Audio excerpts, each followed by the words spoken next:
Boom. We are live, ladies and gentlemen. Hopefully everything goes smoothly this evening. We are, as you can tell, not at the bear cave. So give us a thumbs up if everything is going smooth in the chat here. We're going to take a look at the markets, which is kind of fun and exciting.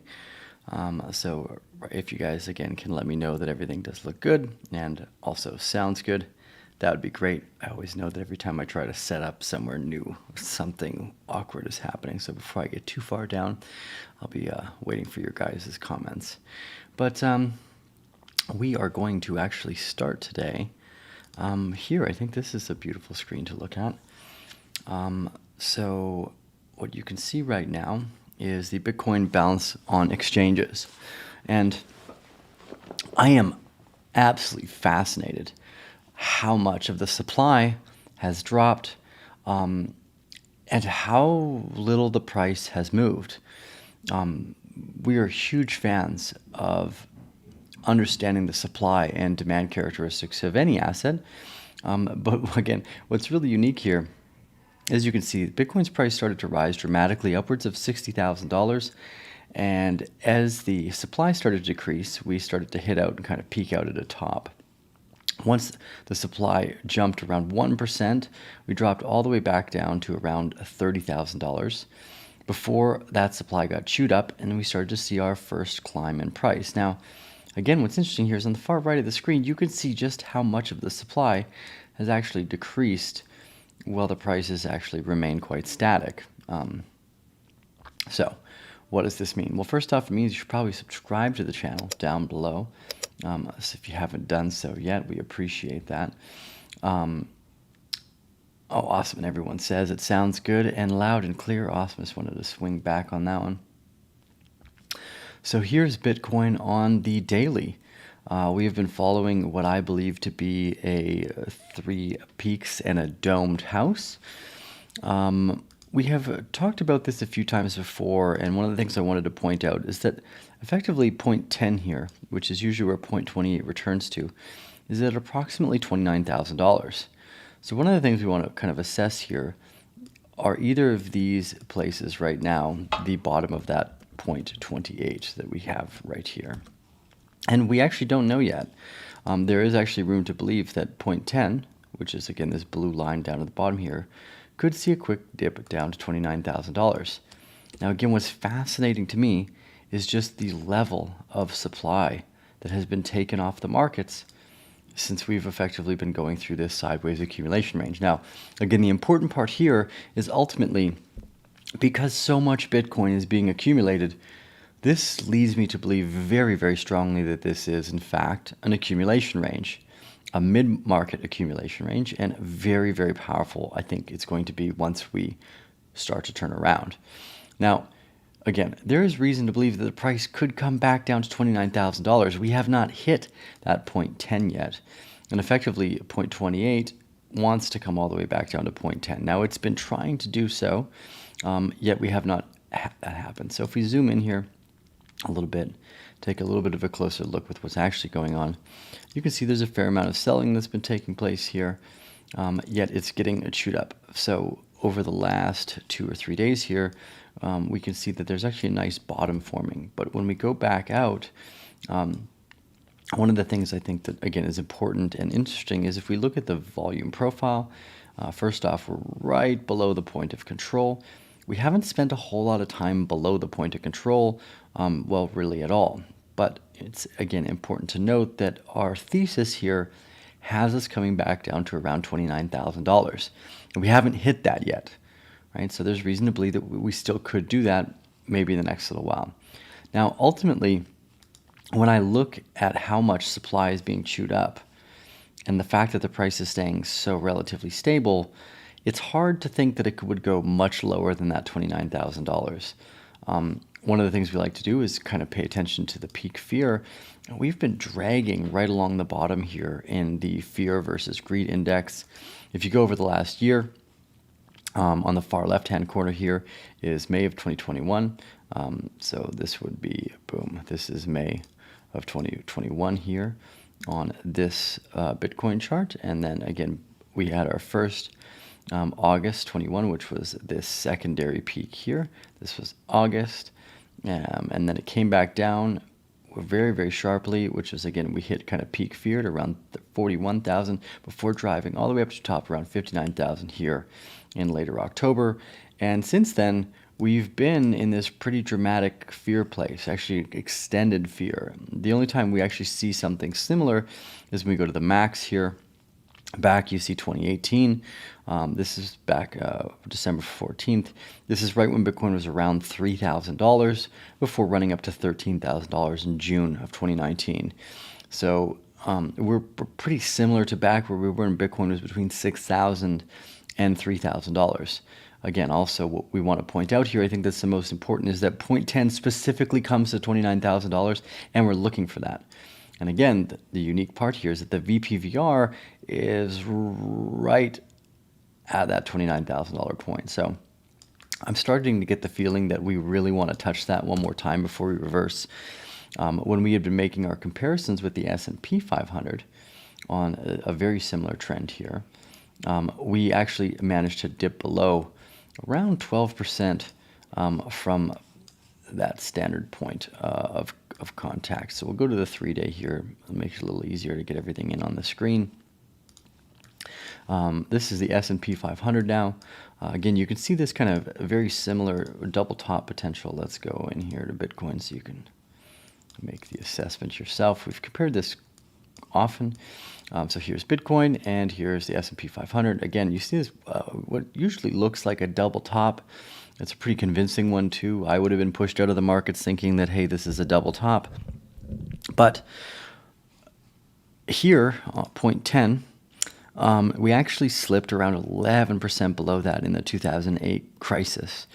So 0.10 is not an exact spot. It's an area here. So we are roughly in that area. Now, again, that could mean Bitcoin comes down to as low as $26,000 with that 12% slip, similar to what the S&P 500 did. But again, just based off the fact that we see such strong accumulation when we look at the on-chain data, this to me looks bullish. Just because all that supply is getting chewed up. Whatever comes onto the market, it's being chewed up. All of it. Every day. And in fact, pretty much every day since March 4th, the supply has decreased massively, actually. In fact, we've gone from 13.8% and declined all the way to 12.8%. Again, duly lost an entire percent of the Bitcoin supply to long-term holders. So there are a few different ways we can look at this. One of the things I wanted to do was look at the supply last active plus 1 year. This is actually a little bit of a lagging indicator, but we're going to use this one, and we're going to go back all the way to 2017 to kind of share this data. So as you can see, the bull market of 2017, boom, right here. So, actually, let's give a little bit more data because it's a little longer than that. Okay, here we go. Let's go all the way back. Boom. Okay, so as you can see, here we are back in 2015 on the far left corner of the screen. And the price stayed relatively stable in the entire time that the supply plus 1 year started to increase. Now, the bull market started as we started to peak out of that supply plus 1 year. Now, ultimately, the bull market massively started to finish when these two crossed over. You see this massive change in supply plus 1 year, active dip dramatically, and the effective end of the bull market. Now, here again, you can see the slip between boom, 6,000 and 3,500 was not that huge, not that big of a chunk of supply that came into the market. If we actually look a little bit closer here, you can see this quick slip. We're going up. A big chunk comes into the market, drops us all the way down to $3,000. And again, on the way up to 13,000, you see, again, the increase in supply plus 1 year active, and then starts to turn over and the price comes down. And then again here, you see the price, the supply plus 1 year active starting to go up, and then the price follows right behind it. And we see a peak as the 1 year supply active starts to decrease. Now, if we look just a little closer, again, you can see that we're actually on the accumulation range. The supply plus 1 year active has been increasing consistently. Now it's not done increasing, which means the bull market, again, as we'd seen, if we look at the, actually, let's go all data here. It's although you see it's most prevalent between 2012 here and today. There you go. As you can see, supply plus 1 year active goes up, price goes up, supply comes in, and price starts to diminish. And again, here you saw from 2015 till 2017 this dramatic increase of supply last active for 1 year as the price slowly started to climb up. And it wasn't until it really came down dramatically that the price and the kind of the finalization of the bull market came to pass. So the fact that we're seeing a constant diminishing of supply on the market, plus this massive increase of supply last active for the last year, it really leads me to believe that, although I think, just to be fair with any assessment of the risk here, seeing $29,000 to hit that 0.10 is not unlikely. These are very bullish indicators, in my opinion, and I think that being patient here is largely going to be what pays off the most. So I'm going to take a look at a few of your guys' thoughts and questions just to make sure the stream is going smoothly as well. Looking good, sounding good. Okay, glad to hear everything's going smoothly. ApeCoin is pushing e-sale. Yeah, there's the other side land sale for Bored Apes is on today. It's been fun to watch and eventually participate in here as well. Whales are buying, morons are selling. Yes, this is one of the interesting parts. I think that the more you study the market, you realize that what it's done is learn to take advantage of human nature. And one of the downsides to human nature is most of us are not really good at fighting it. Most of us actually lean into the negative aspects of what the market is trying to take advantage of. So one of the best ways to take advantage of the market is really just to play the market's game. If you have a good asset, accumulating it over a long period of time effectively pays off the best. Day trading usually underscores a negative return versus just being a smart, intelligent, patient investor. Now, again, that's not to say people that trade aren't going to do well. You can trade and do well still, but the majority of you will fail doing that. So we try to outline that as an important part to the thesis. As that's in fact what markets have taken advantage of, is that short-term thinking effectively, and focuses on a much longer time horizon, usually trying to bore people. And I think this is what we're seeing now, is that these markets are effectively boring people. That's kind of the goal. So again, main point here I want to get across is that be cautious. Don't be in an over-leveraged position. It's very easily that we could slip down to $29,000 here. But further confirmations, once we get a close above $53,000, the market is going to go absolutely insane. So I am patient with what's happening here. Again, just make sure you're not in a position that's going to wreck you, or you're not going to lose any of your positions by being leveraged. So that's extremely important. Other than that, I think everything's actually pretty easy to manage the risk for. So one of the things I wanted to do also was take a look at the S&P 500 and make a little bit of conjecture. It does not look good. Actually, some of the overall markets do not look good. Let's go back to my area chart here, and also let's throw in the bear claw and the 3 moving averages just to kind of show it up here. So right now, again, moving averages, in my opinion, are a lagging indicator. They usually give you data afterwards, but there's a fair amount of support, and there's also a gap here at around 394. So the 200 simple moving average on the, actually we're currently on the 3-day, aren't we? Yeah, so let's go back to the daily. Yeah, so we've already fallen below the daily 200 moving average.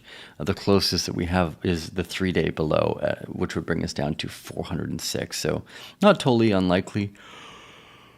Excuse me, it's getting late. Been a long week of travel in the Bahamas. Again, we could see a slip in the overall market. Part of the thesis here is the Fed will likely turn around and start printing capital again. Now, I could make an argument effectively that says, hey, maybe these monetary printers want to kind of screw everybody over. by rinsing the market, driving up the price of the US dollar, effectively destroying enormous amount of the third world economies as they are based off US dollar trading. So if their currency starts to fail dramatically as the US dollar starts to strengthen, it makes it almost impossible for them to buy and trade. Yet it looks great for the US, but it'll look horrible for equities, securities, and pretty much any other standard investment. Now, it will look great for commodities in the meantime because real substantive ownership of things, whether it's wheat, grain, rice, oil, gold. Although I think Bitcoin fits in this commodity play as well. Looking at private ownership, especially as a crisis asset, something you can take with you. It's a bit harder to move around than some of the commodities, like let's say trucks full of grains. It seems to make sense that what we're going to witness here is going to be kind of a pivot towards commodities. Things are, again, a bit more substantiated. Equities are amazing, especially if you get early into companies, but most of this has been held up through the inflation of the monetary supply. So we are very confident that the reason why the S&P 500 is up this high to begin with is because they've just done nothing but print money since 2008, effectively. So this is a long time part of our thesis here. We actually have to go all the way to the 1 week to take a look at this. We're going to compare the M2 supply just for some kind of visual representation. So the orange line here above is the monetary supply. And as you can see, the S&P 500 has effectively moved up in lockstep with the monetary supply. So in aggregate, the growth in the price of all markets is really nothing but inflation of the monetary supply.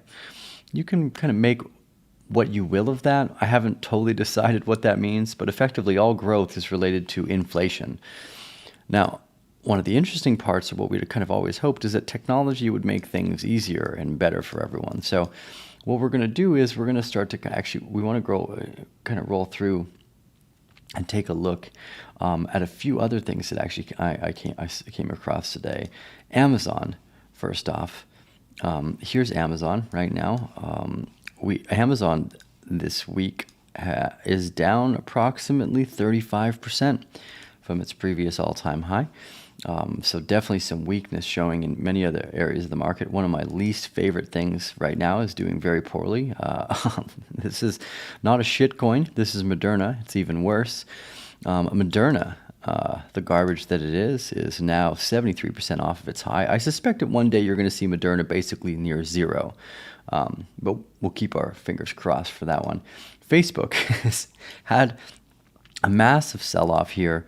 Since 2013, it's pretty much done nothing but go up. And Facebook, again here, since it's high, we've dropped 40 to 50%. This is enormous. These are huge changes within these markets. And these are the FANG stocks, right? So do I have Netflix here? We'll add Netflix, another one of the FANG stocks. Netflix actually did very, very bad as well this last week. Opened up Netflix. Netflix is also looking really up here from its previous high. And again, remember, you have to think that most people think cryptocurrency is volatile. So Netflix, the FANG stocks, again, Facebook, Amazon, Netflix, and Google, we'll look at Google here in a second, have all dropped around 70%. Okay, well, wait a second. Okay, Bitcoin is only down 40%. So Bitcoin is actually way more stable than the FANG stocks nowadays. That's a fact, okay? So we have entered into a totally different marketplace for Bitcoin than we were in just a few years ago. The fact that Bitcoin is more stable than the FANG stocks should be a screaming indicator to anyone who is still in largely paper-based equity positions. Keep that in mind. So just for fun, we also want to look up Google here just to kind of make this FANG stock assessment come to total light here. How far down are we? Google's actually held up the best, only down 20%. So most of the FANG stocks are down 60 to 80%. Google here is the least dirty t-shirt out of that basket at approximately negative 25%. And again, Bitcoin has performed better than all of those. Not only a percentage gain upside, but in fact, due to both of those, the peaks of Facebook, Amazon, and Netflix, all averaging around 70%, Bitcoin only at 40% down, well, makes you think you'd probably want to not be in traditional equities. They're just getting hammered. And as you can see, the constant supply of Bitcoin is being chewed up. People are holding for longer. The balances on the with over 1,000 has grown dramatically, and we're in a really. Actually, let's go back to the line here. There we go. We're effectively in a great area to continue to accumulate. We're not peaked out on the Puel multiple in any way. And there's another one here. The stock to flow deflection is another great model. We believe Bitcoin is technically undervalued still. So even though it's very likely that there's a slip to 29,000 just to check that gap, I think that's going to be it. I don't think we're going to go lower than 29,000. If we do, it's basically a heyday of luck for you. This is a crisis asset, and we are probably entering one of the biggest crisis moments in human history. The pandemic kind of started it off, and there's going to be some whipping and cherries on top that I'm sure we'll see in the near future. The volatility index has managed to stay in peak mode.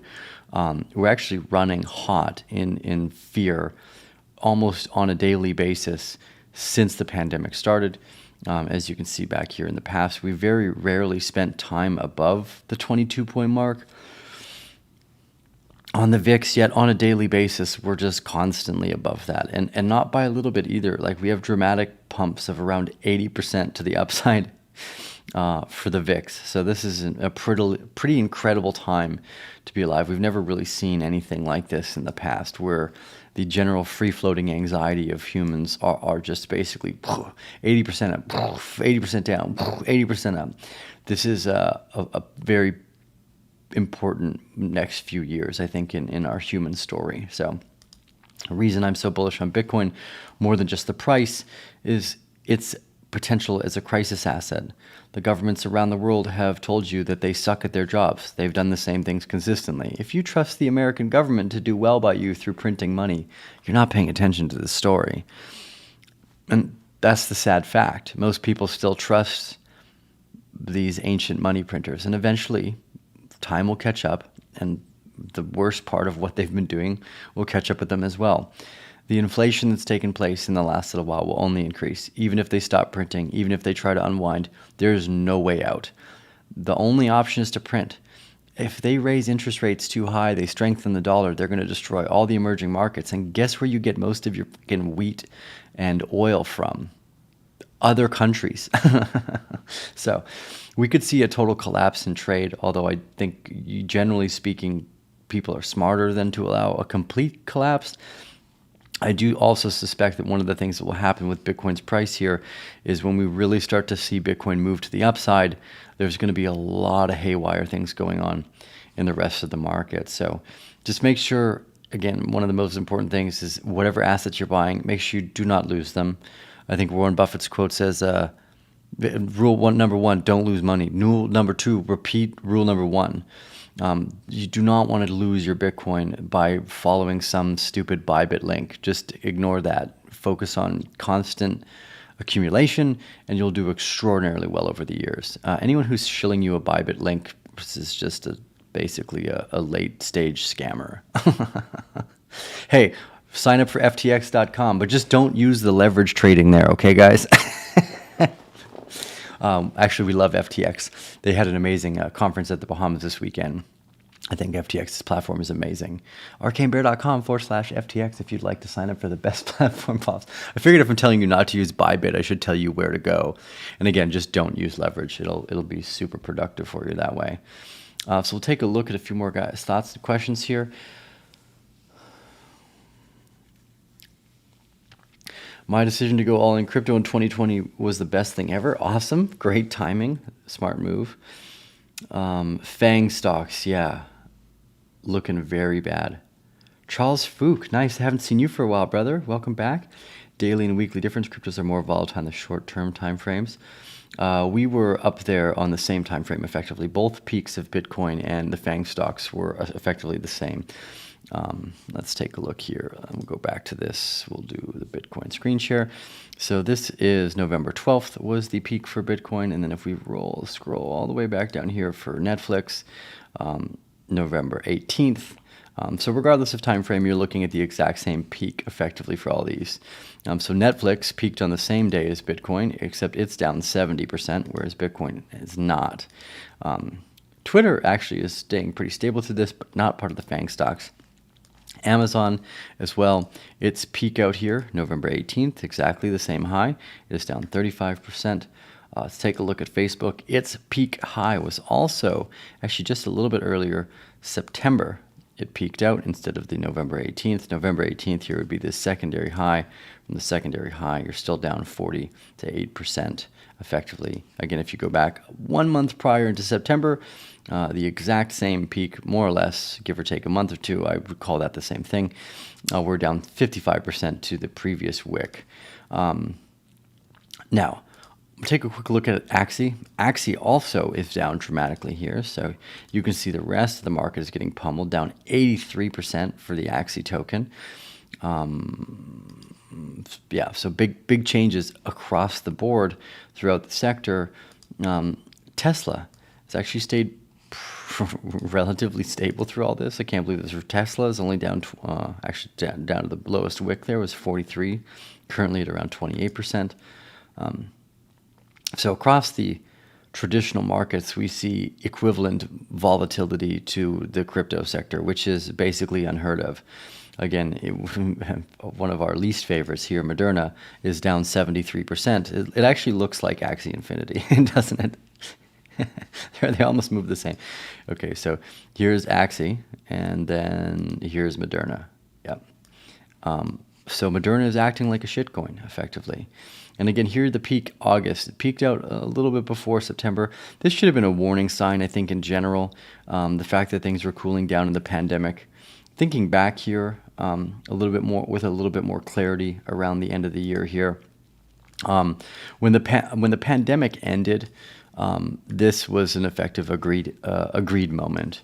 When the pandemic started, that was the ultimate fear. So this was a really great way, I think, to measure both of those. I should have been a bit more cautious, noting that the pandemic was ending. This is actually pretty much the day they removed masks from the UK, was around December 31st here, or January 2nd.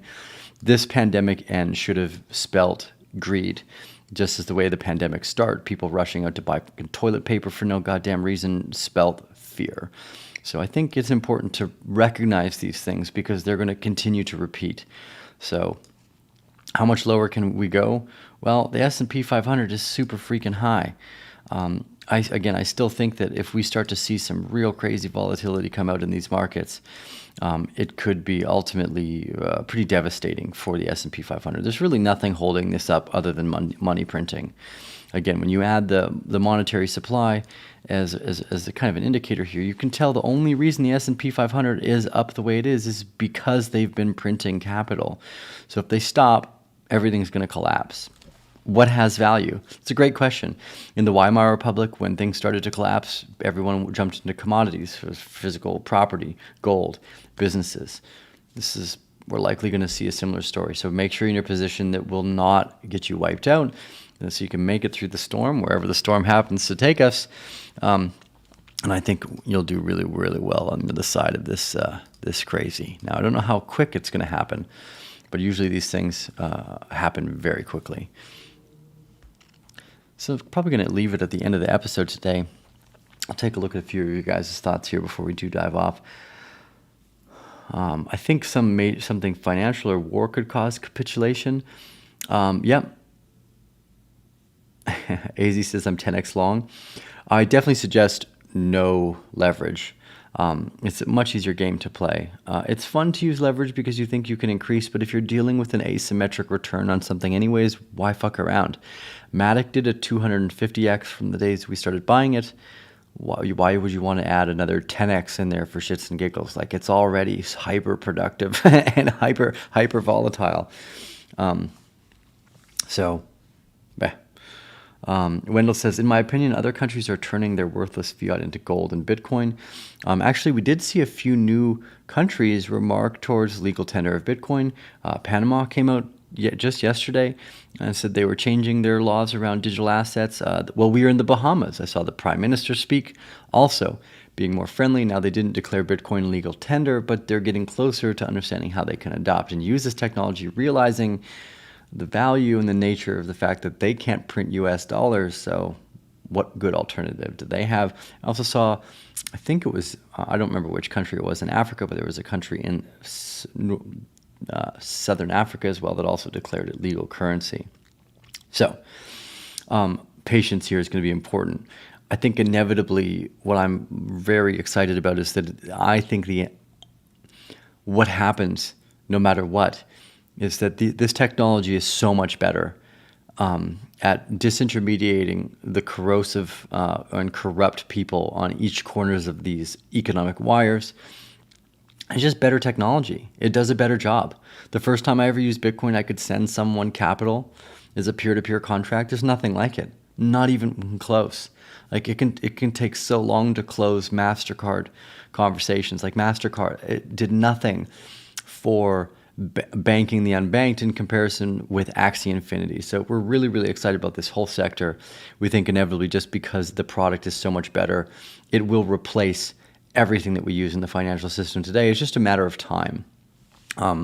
There's a great quote by a Nobel Prize laureate who said, "Science evolves one funeral at a time." And I think finance works the same way. It evolves as those who controlled it die. And for better or for worse, actually usually better, it seems, people are very, very attached to what they believe the truth is, even if they're dead fucking wrong. Anyways, to the Arcane Bear, thank you guys all for joining us this evening. Be patient. Don't play with leverage. Focus on also driving your own business, your own interests. That's extremely important as well. Investing is a great way to grow a portfolio and wealth in general, but if you're looking for daily revenue, it's usually easier to just do something on the internet. I actually feel very confident most of people here could start a business online and make more money than they would ever make trading just by starting a business. So don't be afraid if you've never done it before. If you're thinking about doing it, give it a shot. If you like working with other people, make sure you find great people to work with. And the upside is also usually super, super fantastic. There's a bunch of crypto companies out there. Be the Full You says, "Thanks for the chill vibe, man. It must have been the Bahamas." Had a great time. I met so many amazing people out there. We will be going back again next year. I can already tell that.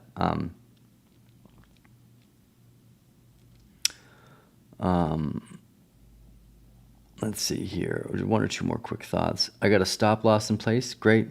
Yeah, that's important too. Awesome. Well, it's great to see everyone. Thank you guys for joining us this evening. It's getting late here, so we're going to sign off, and we'll see you guys again on the next episode. Yeah.